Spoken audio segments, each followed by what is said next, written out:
Greetings, I'm Siddhi presenting the latest episode of IT Voice Quick Bites. Today we talk of a brand which we all have heard of, Acer. Acer is a Taiwanese multinational hardware and electronics corporation specializing in advanced electronics technology. Its products include desktops, laptops, tablets, servers, storage devices, virtual reality devices, displays, smartphones and peripherals, as well as gaming PC and accessories under its Predator brand. Let's head to our conversation with Mr. Pramendra Singh Rathore BDM at Acer. नमस्कार। आज IT voice की take bite के अंदर हमारे साथ में Acer India से BDM Rajasthan के परमिंदर सिंह जी राठौर साहब हैं। आज हम एसर इंडिया के बारे में जानेंगे और एसर इंडिया का राजस्थान में क्या क्या काम रहा और कैसे कैसे एसर काम कर रहा है। परमिंदर जी के बारे में थोड़ा सा मैं आपको पहले ब्रीफ कर दूं। इनको इस राजस्थान IT के अंदर तकरीबन 17 साल हो चुके हैं और इन्होंने राजस्थान के अंदर पहले जो 33 ज़िले से लेके आज ये 50 ज़िले तक इन्होंने पूरा सफ़र कर रखा है और राजस्थान के अंदर IT बाज़ार के बारे में इनको हर तरह की नब्ज़ मालूम है। और अब हम परमिंदर जी के बारे में पहले जाना जाएंगे। परमिंदर जी, पहले आप बताएं अपने बारे में कि आप क्या क्या करते हैं, क्या क्या देखते हैं और इतना जो सफ़र आपका रहा उस सफ़र के बारे में बताएं। सबसे पहले तो मैं आपको थैंक यू बोलना चाहूँगा तरुण जी, आपने मुझे मौका दिया यहाँ अपनी बात रखने का। मुझे करीब, जैसा आपने खुद ने बताया, 16-17 साल इंडस्ट्री में हो चुके हैं और अभी मैं एसर MOQ बिज़नेस देख रहा हूँ राजस्थान के लिए। और इसमें हमारे पास एसर का पूरा पोर्टफोलियो है, desktop, all in ones, laptops, tablets और बिल्कुल एक जो नया एडिशन अभी हमारे पास आया है, इंटरेक्टिव फ्लैट पैनल्स। तो ये पूरा बिज़नेस हम लोग यहाँ पे देख रहे हैं राजस्थान में। और जैसा कि आप जानते हैं, ऑलरेडी एसर गवर्नमेंट के अंदर एक लीडिंग ब्रांड है और साथ ही साथ अभी हम SMB सेगमेंट में भी काफ़ी ग्रो कर रहे हैं। तो मुझे करीब अभी 6 महीने हुए हैं एसर के साथ जुड़े हुए, लेकिन मैं इसे बहुत ही एक प्रोस्पेक्टिव और काफ़ी उज्जवल भविष्य देखता हूँ एसर का राजस्थान में, जो कि पिछले कई सालों से हम परफॉर्म भी करते आ रहे हैं और आगे कंटिन्यू हम इसमें ग्रोथ की उम्मीद भी रखते हैं।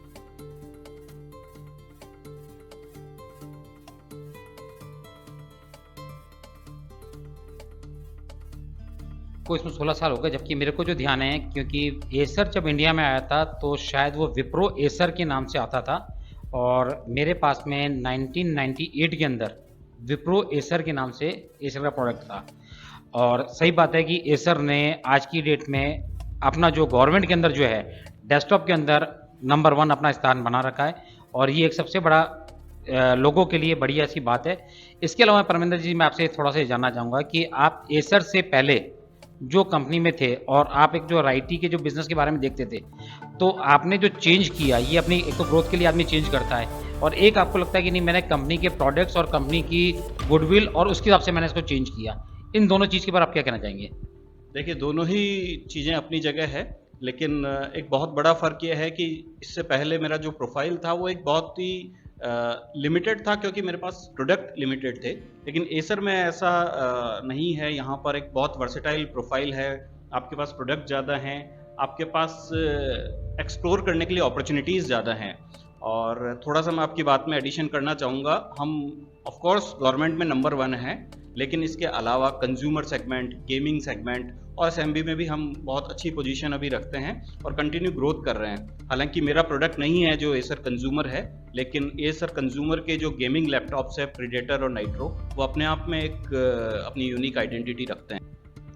बिल्कुल आपने सही कहा, क्योंकि एसर के जो लैपटॉप्स हैं गेमिंग के, वो अपने आप में यूनिक हैं और उसकी डिमांड हम लोग देखते हैं कि उसको ऑनलाइन मार्केट भी नंबर 1 की रेटिंग कई बार कई जगह पे कई प्रोडक्ट्स को देता आता है।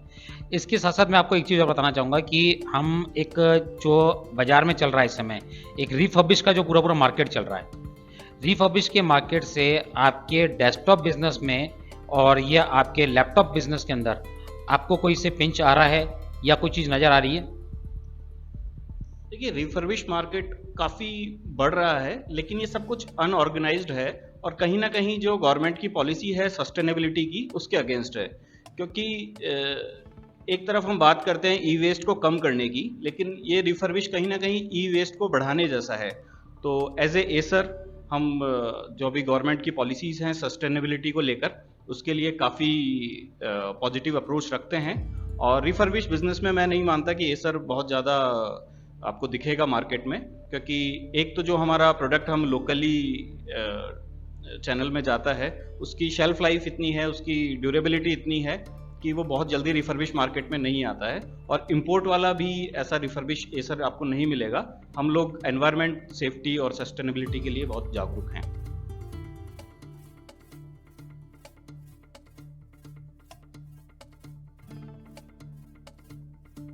राजस्थान के अंदर आपको हर जगह तक पहुंचने के लिए कितनी एसोसिएशंस है, एसोसिएशन के हिसाब से आप उनसे मार्केटिंग का टूल पे वर्क करते हैं, या आप किस तरह से डेटा को मैनेज करते हैं कि आप अपने प्रोडक्ट के बारे में, अपने प्रोडक्ट के फीचर्स के बारे में, या अपने जो मार्केटिंग की जो आपके पास में स्कीम्स वगैरह आती है उसको आप एंड कस्टमर तक या एंड माइल आपके जो चैनल पार्टनर हैं उन तक आप कैसे पहुंचाते हैं?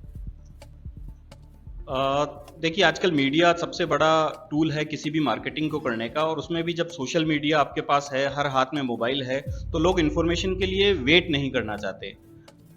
इस ज़माने में किसी भी इन्फॉर्मेशन को एक्सेस करने के लिए सोशल मीडिया सबसे बड़ा जरिया बना हुआ है।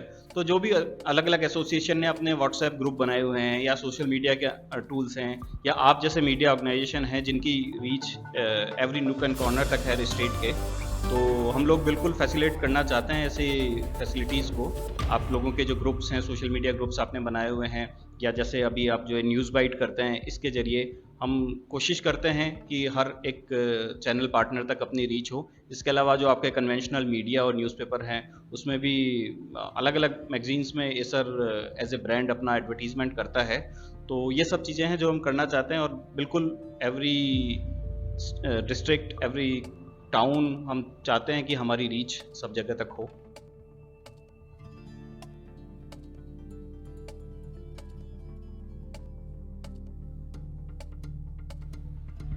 परमेंद्र जी, मैं आपसे आखिरी सवाल एक और करना चाहूँगा कि आईटी वाइज को अपने सफ़र में 16 साल का एक इन्होंने लंबा सफ़र हमने निकाल लिया है, और इस 16 साल के सफ़र में हमने बहुत सारी चीज़ें करी है ट्रेड के लिए, और आपको इस 16 साल के अंदर जो आईटी वॉइस के जो पाठक हैं, या एडवर्टाइजर्स हैं, या फॉलोअर्स हैं, उनके लिए आप क्या संदेश देना चाहेंगे? जो आईटी वॉइस का सफ़र रहा है, करीब करीब मेरा भी प्रोफेशनल सफ़र उतना ही टाइम का रहा है, तो मैंने शुरू से ही आईटी वॉइस को देखा है। काफ़ी इनोवेटिव आइडियाज़ रहते हैं, चाहे वो एक्सपो को लेकर हो, या प्रिंट मीडिया, सोशल मीडिया के थ्रू अपनी कैंपेनिंग करना, तो काफ़ी इनोवेटिव रहा है। और दूसरा, सिर्फ एडवर्टाइजमेंट इकट्ठे करके मनी मेकिंग आईटी वॉइस का मुझे नहीं लगता कभी भी मिशन रहा होगा।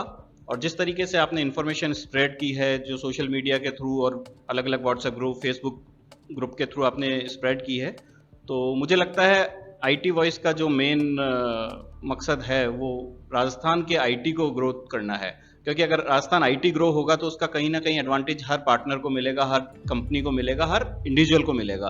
तो अगर मार्केट बढ़ेगा, बिजनेस बढ़ेगा, तो सब में बटेगा। तो मुझे लगता है आईटी वॉइस इस मिशन को लेके काम कर रहा है, और अगर ये सक्सेसफुल होगा तो डेफिनेटली उसका श्रेय आईटी वॉइस को भी मिलेगा। पिछले कई सालों से मैं कंटिन्यू देख रहा हूँ आप इस एंगल पे काम कर रहे हैं, और क्योंकि राजस्थान कुछ बड़े स्टेट्स के प्रॉक्सिमिटी में है, दिल्ली है, तो काफ़ी इन्फिल्ट्रेशन भी इधर है। तो अगर हम कनेक्टेड रहेंगे हर एक पार्टनर से आप जैसे मीडियम के थ्रू, तो डेफिनेटली हम रोकेंगे बाहर से आने वाले बिजनेस को, और लोकली बिजनेस को प्रमोट होगा। Thank you. बहुत बहुत धन्यवाद। वैसे मैं आपकी एक लाइन में ऐड कर देता हूँ, आईटी वॉइस ने अपना सफ़र राजस्थान से चालू किया था, और आज आईटी वॉइस की पकड़ ऑल ओवर इंडिया नहीं, ऑल ओवर वर्ल्ड तक पहुँच चुकी है, क्योंकि हमारे कई ऐसे प्रोडक्ट्स हैं जो राजस्थान के बाहर भी यूज़ किए जा रहे हैं, जो मीडिया प्रमोशंस और प्रोडक्ट प्रमोशंस और उसके लिए चीज़ें चल रही है। बहुत बहुत धन्यवाद आपका। Subscribe to IT Voice for all things tech, from gadget reviews to industry insights to the latest tech news.